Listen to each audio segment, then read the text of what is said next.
नमस्कार दर्शकों, स्वागत है आपका हमारे YouTube चैनल पे। आज की वीडियो में हम बात करेंगे वृश्चिक राशि के लिए क्यों आने वाला समय 2012 के बाद सबसे अच्छा दिख रहा है। यानी अब तक का जो समय चला है 2012 के बाद, जो प्रॉब्लमेटिक टाइम चला है, उसके बाद ये क्यों एक बहुत अच्छे तरीके से निकलने का समय और जीवन में आगे बढ़ने का समय आपके लिए दिखाई दे रहा है। और इसके साथ साथ क्यों आपको पनौती शब्द पे फोकस नहीं करना चाहिए। शनि की पनौती बहुत लोग कमेंट्स में आके लिख रहे हैं, तो क्यों पनौती शब्द पे आपको फोकस नहीं करना चाहिए। इन दो चीज़ों पर बहुत कम समय में डिटेल में मैं एक एक चीज़ को क्लियर करूंगा। आप वीडियो लास्ट तक देखना, काफ़ी इंफॉर्मेटिव रहेगी, मोटिवेशनल रहेगी और आपको कुछ हद तक ये समझने की शक्ति देगी कि अब आपको किस तरह का नजरिया जीवन में आगे अपनाना है। देखिए, सबसे पहले ये समझिए कि शनि जो होते हैं आपके, वो थर्ड हाउस के लॉर्ड होते हैं और फोर्थ हाउस के लॉर्ड होते हैं। थर्ड हाउस क्या होता है? हमारे मेहनत का होता है, हमारे पराक्रम का होता है। और चूंकि मेहनत और पराक्रम का होता है तो मैं इसको स्ट्रगल से भी जोड़ के देखता हूं थर्ड हाउस को। उसके साथ साथ पब्लिक डीलिंग का भी यह हाउस होता है थर्ड हाउस। और फोर्थ हाउस हमारा क्या होता है? हमारे व्हीकल का, वाहन का होता है, जमीन जायदाद यानी लैंड प्रॉपर्टी का होता है, हमारे सुख का ये भाव होता है। और उसके साथ साथ बाग बगीचे का भी भाव ये होता है। तो ये प्रोग्रेस के लिए, कैरियर और सक्सेस के लिए बहुत इंपॉर्टेंट भाव होता है फोर्थ हाउस, क्योंकि लैंड प्रॉपर्टी वाहन सब हम इससे देखते हैं। तो इसके भी स्वामित्व, यहां पर इन दो चीजों का स्वामित्व शनि के पास होता है आपकी कुंडली में। मैंने वृश्चिक राशि के केस में शनि को पहले थर्ड हाउस का रिजल्ट करते देखा है, उसके बाद ये फोर्थ हाउस के रिजल्ट के लिए अग्रसर होते हैं। थर्ड हाउस का रिजल्ट खास करके ये ढैया और साढ़े साती में बहुत अच्छे से करते हैं। कहने का तात्पर्य है मेरा कि जब ये थर्ड हाउस का रिजल्ट करते हैं और शनि साढ़े साती और ढैया में, उस रिजल्ट को ये और एक्सटेंसिव करते हैं और बढ़ाते हैं। कहने का मतलब है कि ये मेहनत खूब कराते हैं, मेहनत करा करके, मेहनत का हाउस है, संघर्ष खूब कराते हैं, खूब सारे स्ट्रगल्स आपको देते हैं ढैया साढ़े साती में, जो कि ये 2012 के बाद से दिए हैं। वो सारे स्ट्रगल्स और मेहनत का इनका देने का मकसद क्या होता है, डीपली समझिएगा। इनका मकसद होता है सबसे पहले आपको मैच्योर्ड बनाना। मैच्योर्ड कई तरीकों से बनाना। पहला तो यह होता है कि आपको मेहनत करने की शक्ति आपके अंदर डेवलप करते हैं। दूसरा, आपको संघर्षों में भी खुश रहने की शक्ति ये डेवलप करते हैं। इतना संघर्ष करा देते हैं साढ़े साती और ढैया में कि उसके बाद इतना फर्क नहीं पड़ता कि जीवन में कहीं से थोड़ा संघर्ष आ रहा है, नहीं आ रहा है, ज्यादा फर्क आपको नहीं पड़ता। तीसरी चीज क्या है कि आपको रिकॉग्निशन ये देते हैं, आपको अच्छे बुरे इंसान के बीच फर्क करना सिखाते हैं। मैच्योर्ड बनाने का मतलब होता है ये, क्योंकि ये थर्ड हाउस का रिजल्ट दे रहे हैं, यानी आपको मांझ रहे हैं ये। उसके बाद जब आप सही और गलत इंसान के बीच फर्क करना सीख जाते हैं, तो जो फर्क नहीं, पहचान नहीं रहने के कारण आप गलत आदमी से धोखा खाते हैं, फिर उसके पीछे अपनी एनर्जी बर्बाद करते हैं, उसके बारे में सोचते हैं, आप में प्रतिशोध की भावना एक घर कर जाती है।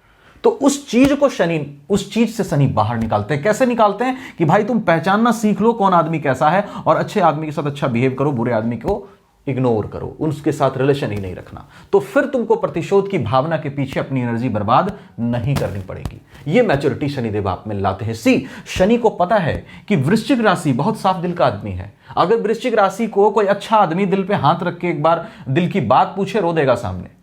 कहने के लिए बाहर से दिखाता है हम थोड़ा कठोर हैं, क्योंकि दुनिया में बुरे लोगों से ये लड़ना एक्चुअल में नहीं चाहता, पर जब इसको कोई छेड़ देता है, इसके दिल को चोट पहुंचाता है, तो ये राशि जो होती है वो फिर वहां पर थोड़ा सा क्या कहते हैं, अटैकिंग मोड में होती है।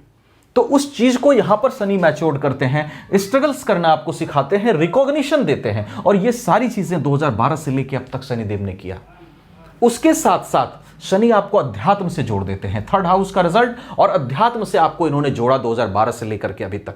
आपको मैच्योरिटी पूर्ण रूप से दी, आपके एक्सपीरियंस को डेवलप किया। और जो हाई लेवल की एनर्जी होती है वृश्चिक राशि में, क्योंकि मंगल से प्रभावित होती है, जबरदस्त एनर्जी लेवल होता है। तो इस एनर्जी लेवल को कहां ले जाया जाए, काम में लगाया जाए, सक्सेस में लगाया जाए, इसका व्यवस्था शनि आपके लिए करते हैं। इसीलिए आप में मैच्योरिटी लाते हैं कि इधर उधर मत भटको, तुम में बहुत कुछ करने की शक्ति है, हिस्ट्री क्रिएट करने की शक्ति है, बस अपना ध्यान और एनर्जी सही जगह पे लाके लगाओ। तो ये सारी चीजें 2012 से लेकर के शनिदेव ने की। आपके साढ़े साती में कली, जब 2012 से साढ़े साती चली, 7.5 साल करी, फिर ढैया में 2.5 साल करी। अब जो समय आपके लिए है, शनि आपके 5th हाउस में जा रहे हैं और कुछ लोग पनौती को हुआ बना रहे हैं। देखिए, इस चीज को समझिएगा। जब थर्ड हाउस का रिजल्ट ये कंप्लीटली दिए और उसके साथ साथ साढ़े साती और ढैया में कंप्लीट मैच्योरिटी देने के लिए जो सारे संघर्ष इन्होंने कराए आपको, उन सब के बाद अगर आप मैच्योर्ड हैं, एक्सपीरियंस्ड हैं आज के डेट में, तो शनिदेव अग्रसर हो रहे हैं इस घर के रिजल्ट को देने के लिए।